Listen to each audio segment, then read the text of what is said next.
No,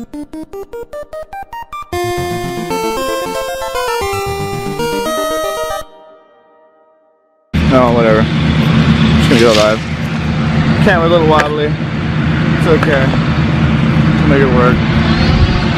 I'll make it look pretty on the editing table. So, took care of that 100 teeny for the day. Caught that all on camera. Sadly, the first 100 chase we've actually gotten on camera, but we've been a little focused on getting people to 30 before really trying to chase down perfects. Which, that's, well, so that they could also get them, obviously. So now every good 100 chase, hopefully we'll catch on video. Trying to make some video segments of chasing down the perfects. We find out about perfects through Facebook a lot, through word of mouth a lot, and other people get them from Discord. Sometimes we get them from there. I mean, basically it's all about communication when it comes to tracking down perfect Pokemon. But at the end of the day, when you get to the higher levels, the only thing that really actually starts mattering is chasing down those perfects. And I think I'm up to, I don't even know, enough. Not really, never enough. I'm shooting for a dex of perfects. Basically, once you finish the first Pokedex, I don't really see anything else to work on besides your raid rosters and perfect Pokemon and topping out perfect Pokemon just for bragging rights. Oh hey, we're not the only stealthy stickers out here today. So we are actually in the very beautiful Inniswood Metro Park, and I'm here with the very beautiful ShinyPokebae, as usual. Today we're lacking a trap manager, but we're making up for it in dust, I guess. She's at work. Unfortunately, we can't always be out here at the same time. We'd love to, but gotta pay the bills, right? Fortunately, they didn't need me in today, so I got a lot of extra hours in to get this last chunk of dust out of this event. The event has been very profitous. We have not been recording much at all. I'm actually go plussing right now to keep up on the catching and spinning the stops. And I don't know what are you doing here? Trying to catch this other lure. I'm close enough to it. Yeah. The other phone, however. Yeah, that other phone. That was my first phone. It's special.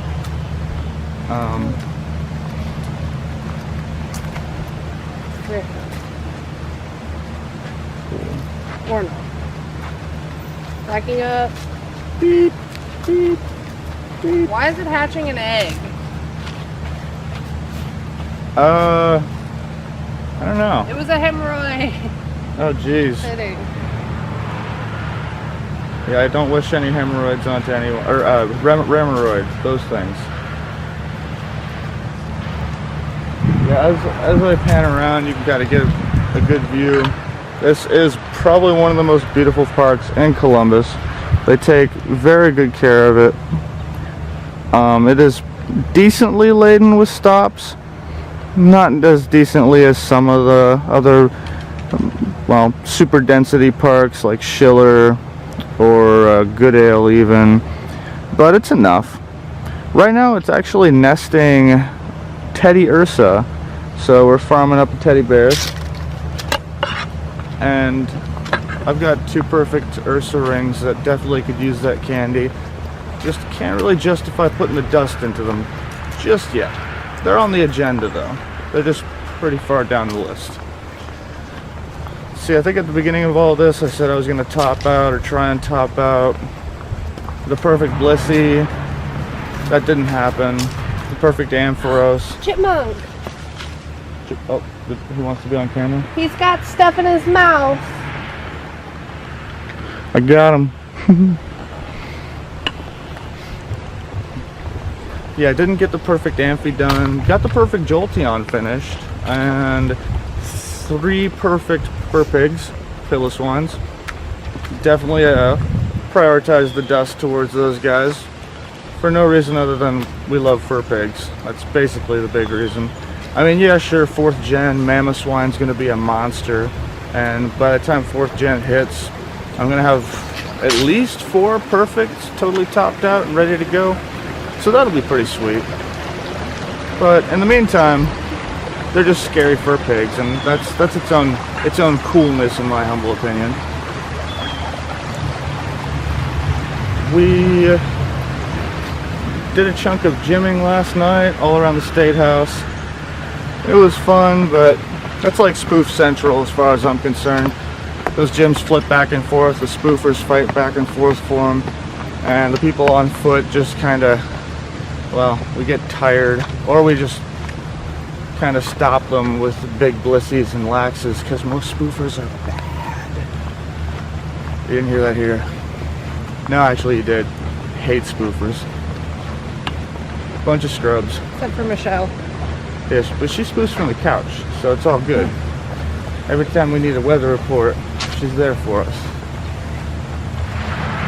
We'll probably get into that in some later clips.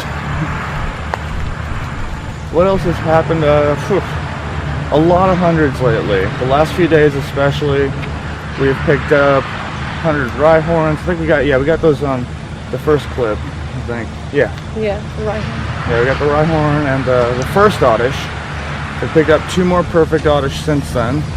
So I now have 2 perfect Blossoms, no, 3 perfect Blossoms and 198, I think. And then 1 perfect Vileplume. I'm not very fond of the Vileplumes. I was pretty reluctant even to evolve that one up, to be honest. But in the agenda of finishing a perfect dex, I figure I might as well get one of them. So the dust crunch is on. I know. Actually, what all have you topped out so far this event?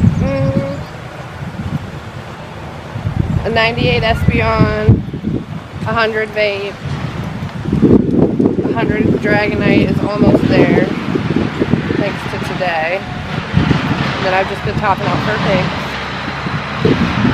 Yep, the fur pig roster is real. We have our priorities. It goes Wooper, fur pig, and basically everything else. And that's not for note of competitiveness, to be perfectly honest. Wooper a la Quagsire, we won't evolve that guy. If you evolve a Wooper, you're making a mistake. My Aerodactyl is still downtown. Oh. That's weird. I guess that gym held a little longer than it normally does. It's got big Blissies and Laxes in there though, so not really surprised. Let's see. In other news, we got engaged in real life. Yeah, IRL engaged. I mean, we have the video. I'm see if I can somehow edit that in. But even if I can't, it's all over Facebook. And, well, we'll definitely have at least some of the wedding. Yeah. Probably going to have our own little wedding. And then a big wedding. Because we got to do a Pokemon themed wedding. That's going to be really exciting. Have a lot of outfits. Hopefully we can have a lot of people dressed up as different Pokemon. And I'm wearing a cape, no matter what she says. Valor cape, all the way.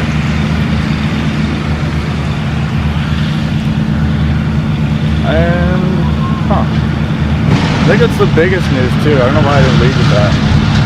Oh. Yeah, I didn't think we had talked about that yet. No, I mean, the last video was before the dust event, and we just haven't been recording squat since then, really. Been too busy getting that dust. Do it for the dust. Been calling out work. No, I'm kidding. Haven't done that. But, probably could have. Probably should have. Wouldn't be dismissive of somebody that did. Double dust is pretty huge on priorities. I mean, once you get to high levels, all you really do is farm dust. It's exciting. It's every day. And the more of it you do, the more of it you do. There really isn't an end game for dust. You just want to get as much as humanly possible. But eventually, I'll have my whole defender roster maxed out. Got a bunch of defenders that I've been setting aside super high IVs and perfects that have ideal moves to type cover themselves, or just off the cuff different move sets that people won't expect, I guess.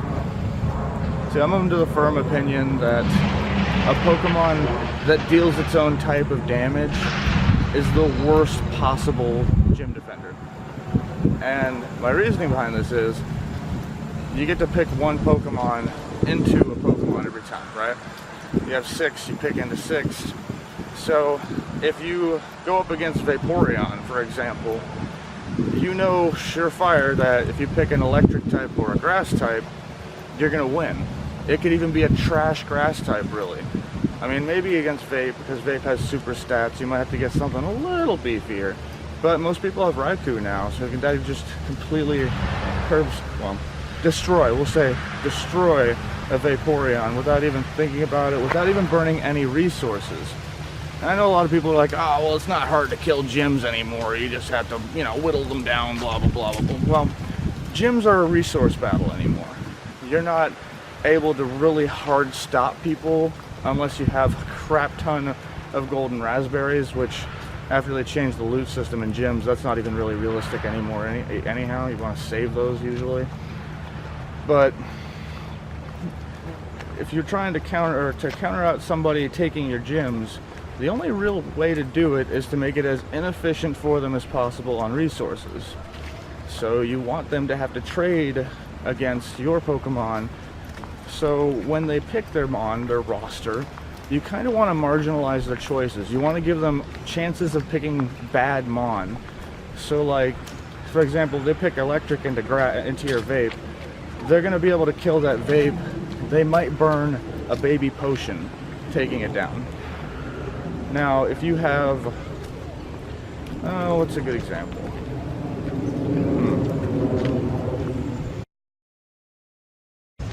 So there's a lot of examples of opportunities like this.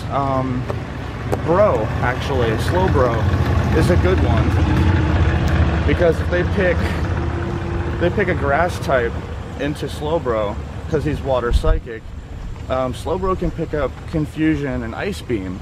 Well, Ice deals super effective damage back to grass. So again, your type covering. That red egg popped. It's a champ. We might have to go do a champ real quick.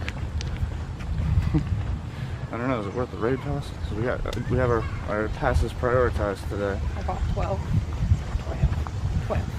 Alright, looks like I'm gonna have to go do a champ and pick up some raid passes.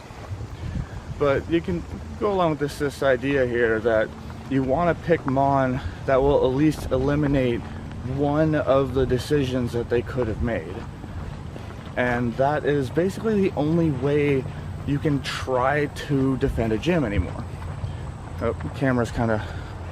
There we go. We're back. It just wants to look at me. It does. I mean, I'm panning that direction anyhow, because I know what people want to see. But if you're smart about your moves and your type coverage, you can usually, like Blastoise is another great example actually. People have kind of written Blastoise off as a gym defender, but I argue that Blastoise is actually better than Vaporeon. Not by stats. Blasty gets crapped on stats. But Blasty can pick up Bite and Ice Beam. And again, if they take a grass type up against Blastoise, like a Solar Beam Executor or something to that effect, Solar Beam Executor would get wrecked by Bite, Ice Beam, Blastoise, because the super damage on Dark and then super damage on Ice Beam. So while he might not kill that Executor, he's at least going to do a ton of damage before he goes out. And that's all you can really hope for anymore, is to try and do as much damage to their Mon as possible, so they have to burn as many resources as possible to take your gyms. The reason that Blissey... This camera is just going nuts today. Hold on. The reason, like... Okay, so everybody knows Blissey and Snorlax are king. They are by far the best two gym defenders, but a lot of people don't know why. They think, oh, he's just got the big beefy stats, the big beefy health bars, but that's not the whole picture. they actually have some of the best type coverage of their species, the normal type as it were, in the video game. Blissey is able to type cover really well by picking up psychic moves and fairy moves. So anybody that picks fighting against them, like a Machamp, which is pretty much your ideal pick against those guys, is gonna take a ton of damage, if not get their roster wrecked.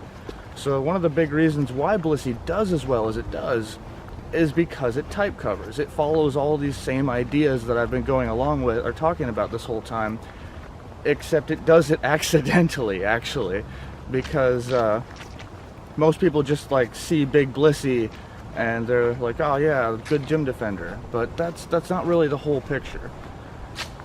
So with that theory in mind, I think there's actually a lot more possibility to defend gyms and to kick people or keep people away from gyms and to make people trade super inefficiently into gyms then people have actually been. Oh, we missed something? The jam brand? Oh, right.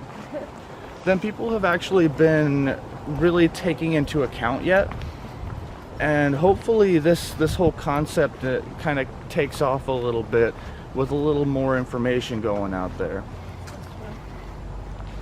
All right, so we are up against the champs here, and I'm gonna cut the video while we beat it down.